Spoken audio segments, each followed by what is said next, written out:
혹시 이런 적 있지 않나요? 분명히 잘 지내고 있었는데 어느 순간부터 관계가 이상해집니다. 연락은 내가 더 기다리고 있고 내가 먼저 약속을 잡고 내가 더 맞춰주고 노력합니다. 근데 이상하게 그럴수록 상대는 더 멀어지는 거죠. 그 이유가 뭘까요? 오늘은 적당히 호감형인데 정말 결정적인 순간 사람의 마음을 붙잡는 힘이 부족한 이유에 대해 얘기해 보려고 합니다. 우리가 누군가에게 빠질 때는요, 정말 잘해주는 사람에게 끌린다기보다는 다음의 이유들 때문이거든요.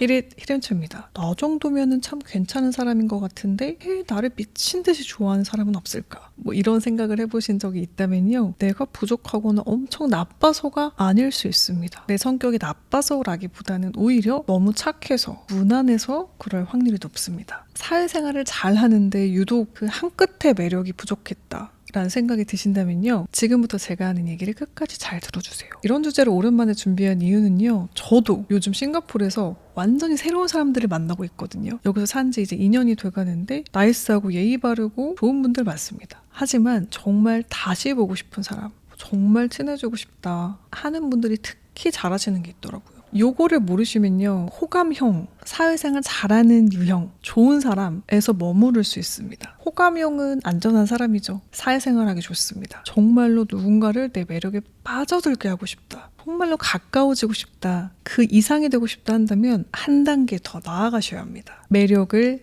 강화하는 일. 다음의 원리들을 아시면요, 왜 내 매력이 부족했는지, 좋은 사람이긴 한데 그 한 명이 되지 못했는지 돌아보실 수 있으실 겁니다. 호감형인데 인기가 없는 이유. 첫 번째는요, 1. 좋은 게 좋은 거. 둥글둥글하게 좋은 게 좋은 것처럼 보통 우리 지내죠. 그러면 사회생활 잘할 수 있습니다. 그런데 결정적으로 내 편을 만들거나 누군가의 마음을 사로잡고 싶잖아요. 다소 힘이 빠질 수 있습니다. 왜냐하면 사람은 자기 기준이 있는 사람에게 매력을 느끼기 때문인데요, 기준이 있는 분들은 매력적입니다. 특히 단단한 기준이 있으면 상대의 반응에 따라서 나를 억지로 바꾸는 게 아니라 자연스럽게 행동하거든요. 우리가 자기 기준이 있는 분들을 만나면 이렇게 생각합니다. 오, 왠지 모르게 부드러운데 단단하다. 저도 생각해보면 어떤 유명인이나 스타들이 멋지다 라고 느껴지거나 팬이 됐을 때는 그랬습니다. 본인의 기준이나 가치관, 소신 발언을 공개석상에서 했을 때요.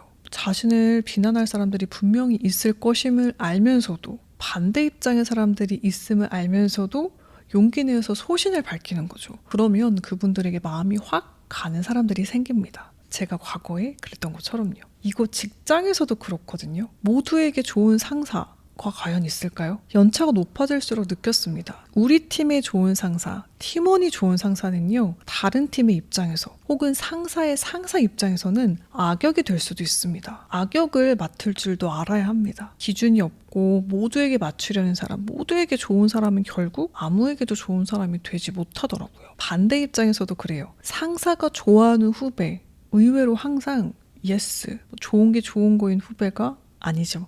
아니라고 할 줄 아는 사람, 반대 의견과 기준을 제시하는 사람을 우리는 더 신뢰합니다. 가끔 내가 이런 말 하면은 나를 평가할까봐 무슨 말을 못하겠다 하는 분들도 계시더라고요. 사실 저도 유튜브에서 그래서 오랫동안 저의 기준이나 소신을 밝히는 게 어렵기도 했는데요. 그런데 지나보니까 괜찮습니다. 어떻게 맨날 사람들이 다 나를 좋아하겠어요? 우리가 두려워하는 그 평가는 사실 나를 더 매력적으로 만드는 장치입니다. 왜 그런 얘기 있잖아요. 슈퍼스타들은 팬만큼 강력한 안티를 갖고 있다. 색깔과 향이 진한 만큼 그만큼 호불호가 생기는 겁니다. 그래서요, 내가 호감형이긴 한데 누군가의 애정을 특히 받지 못해서 고민이 되신 적이 있다면요, 나의 색깔을, 기준을 조금 더 명확히 해보세요. 내가 욕먹기 싫어서 투명한 무색무취가 되는 순간 매력 역시 뿅 증발합니다. 그래서 혹시 기준을 드러내기 어려우신 분들은 다음을 가져보시면 어떨까요?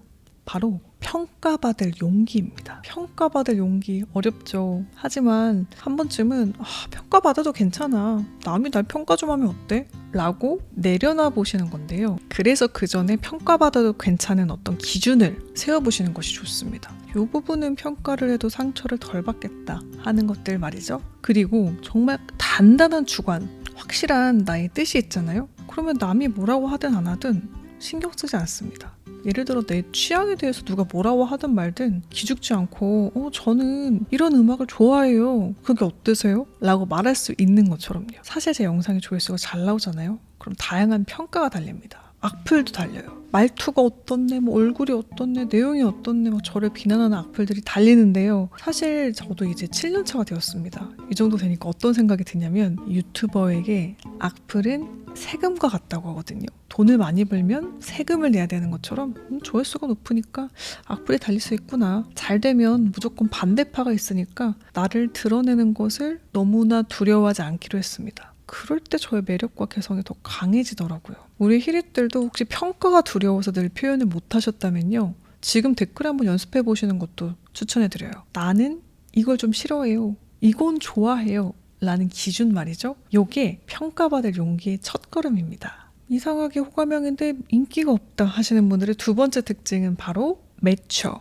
받은 만큼 준다. 이 두 번째 특징은 정말 많은 분들께서 난가? 하실 수도 있을 듯한데요. 바로 철저한 매쳐. 받은 만큼 돌려주려는 태도인데요. 이게 생각보다 되게 매력이 없을 수 있어요. 애덤 그랜트는 저서 기브 앤 테이크에서 사람을 세 부류로 나눴습니다. 제가 종종 언급했었는데요. 먼저 아낌없이 주는 기버, 그리고 자기 이익만 챙기는 테이커, 그리고 그 사이에서 받은 만큼만 돌려주는 매처인데요. 사실 우리 대부분은 매처예요. 손해보기 싫고 상대가 나한테 해준 만큼만 나도 해줘야겠다 라는 이런 마음들을 갖고 살아가는데요. 그런데 왜 이게 인기가 없는 태도가 될까요? 매처의 관계는 안전하지만 건조합니다. 상대가 일을 주면 나도 일을 주고요. 상대가 움직이지 않으면 나도 움직이지 않아요. 그래서 이런 관계에는 의외성이나 감동이 없습니다. 무엇보다 상대 입장에서는요. 이 사람은 내가 다가가지 않으면 절대 움직이지 않겠구나 라는 어떤 벽을 느끼게 돼요. 사람이 푹 빠지는 순간은요.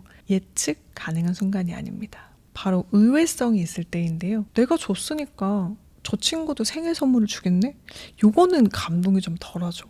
그런데 내가 예상치 못했던 순간에 맛있는 두 쫑쿠를 딱 들고 오면서 이렇게 말하는 거예요. 너가 못 먹어본 것 같아서 생각나서 사왔어. 히릿들 이거 좀 마음 가지 않나요? 저의 지인의 미담을 또 하나 소개를 하려고 합니다. 아마 드로우 앤드류님 아시는 히릿들 많으실 것 같은데요. 제가 앤드류님한테 이런 감동을 받은 적이 있습니다. 제 두 번째 책에 나오고 나서였는데요. 제가 인사 겸 책에 나왔다고 부담 주기 싫어서 출연 제안을 안 하고 그냥 읽어만 달라고 하고 책을 줬어요. 근데 몇 주 뒤에 앤드류님이 채널에 책을 소개해 주셨는데 거의 무슨 광고처럼 책 내용을 홍보해 주신 거예요.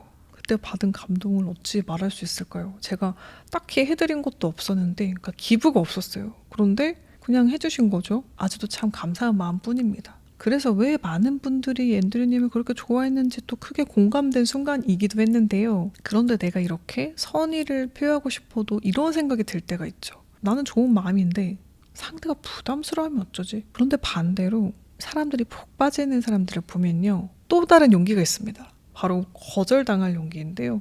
거절을 감수하고 일단 다가가 보는 용기입니다. 사실 매초가 매력 없는 이유는 이 거절당하는 게 무서워서 늘 계산을 하기 때문이잖아요. 내가 먼저 밥을 먹자고 했다가 거절당하면 어떡하지? 내가 이만큼 도와줬는데 고맙다는 말을 안 하면 어떡하지? 뭐 이런 두려움들이 우리를 계산적인 사람으로까지 보이게 만들 수 있습니다. 아까 애덤 그랜트 이야기를 이어서 해보면요. 이렇게 말합니다. 사회에서 가장 크게 성공하는 사람도 기버이지만 가장 밑바닥에 있는 사람도 기버라고요. 이 차이는 딱 하나인데요. 영리한 기버는 거절당할 위험을 알면서도 먼저 손을 내미는 용기를 냅니다. 하지만 그 용기 끝에 돌아오는 거는 이 계산기 두드리는 매처들은 절대 가질 수 없는 압도적인 호감 그리고 좋은 운입니다. 제가 채널에서 자주 언급했던 벤 프랭클린 효과. 벤자민 프랭클린이 정치적으로 적대 관계에 있던 분들한테 책을 그렇게 빌려달라고 했대요. 사실 어떻게 보면 그것도 용기거든요. 거절당하면 어때? 이런 용기를 내고 그 빌미로 책을 돌려주면서 관계를 만들었습니다. 좋은 관계 말이죠. 거절당하면 어때? 일단 두드려보자. 이런 마음들이, 이런 철판들이 결국 좋은 인연, 다양한 관계를 만들더라고요. 이 포인트입니다. 거절당하더라도 괜찮아. 용기를 내보는 것.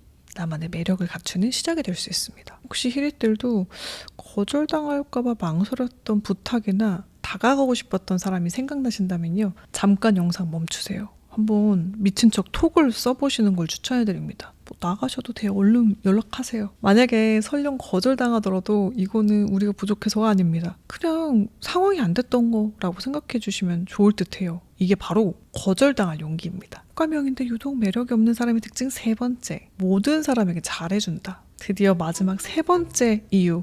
어쩌면 이게 가장 뼈아픈 얘기일 수도 있어요. 바로 모두에게 똑같이 잘해준다는 부분인데요. 친절하고 다정한 건 분명 장점입니다. 그런데 역설적이게도 모두에게 똑같이 다정한 사람은 누구에게도 특별한 감정을 불러일으키지 못합니다. 왜냐면요, 그 친절에 희소성이 없기 때문입니다. 경작에서도 가치는 희소성에서 나오잖아요. 우리가 뭔가 한정판이라고 하면 더 갖고 싶어 하던 말이죠. 인간관계도 마찬가지입니다.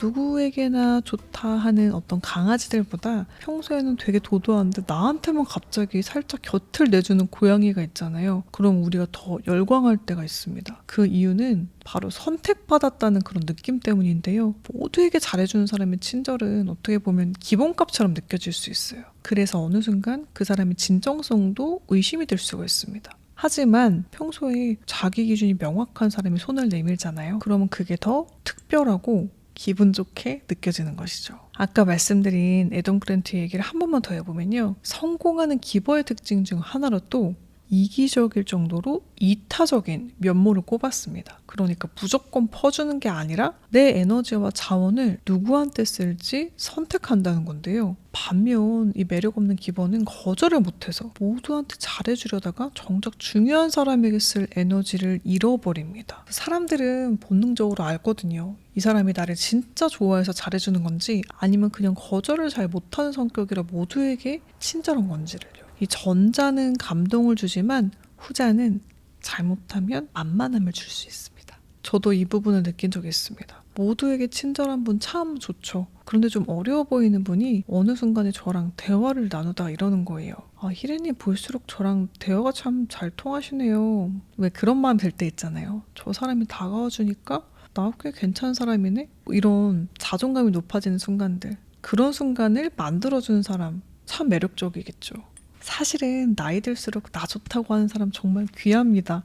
다들 먹고 살기 바쁘잖아요. 그런데 그런 귀한 호의를 모두에게 뿌리지 않으셨으면 좋겠습니다. 내가 더 친해지고 싶은 사람, 더 좋아하는 분에게 강하게 어필할 줄 아는 것도 우리의 능력이다라는 생각이 들더라고요. 특히 에너지를 정말 집중하셔야 될 분들에게 몰아주는 것이 중요합니다. 네, 오늘 이렇게 좋은 사람이긴 한데 사람들이 빠지지 않는 이유에 대해서 이야기해봤습니다. 정리해볼까요? 우리 히릿들이 특히 영상을 보면서 와닿았던 용기 혹은 파트가 있다면 댓글로 어떻게 해보고 싶다 결심을 써주시면 참 좋을 듯 합니다. 저도 그 히릿들의 다짐과 각오를 보고 한마음으로 응원해드리려 합니다. 여러분의 댓글은 늘 힘이 되는 걸 아시죠? 오랜만에 해봅니다. 영상이 도움되셨다면 구독과 좋아요, 알림 설정은 힘이 됩니다. 자, 오늘도 우리 히릿들을 응원하면서 인사드리겠습니다. 지금까지 히렌치였습니다. 오늘도 채널 고정해주신 히릿, 내일도 최고길만 걸으세요. 안녕. 뿅.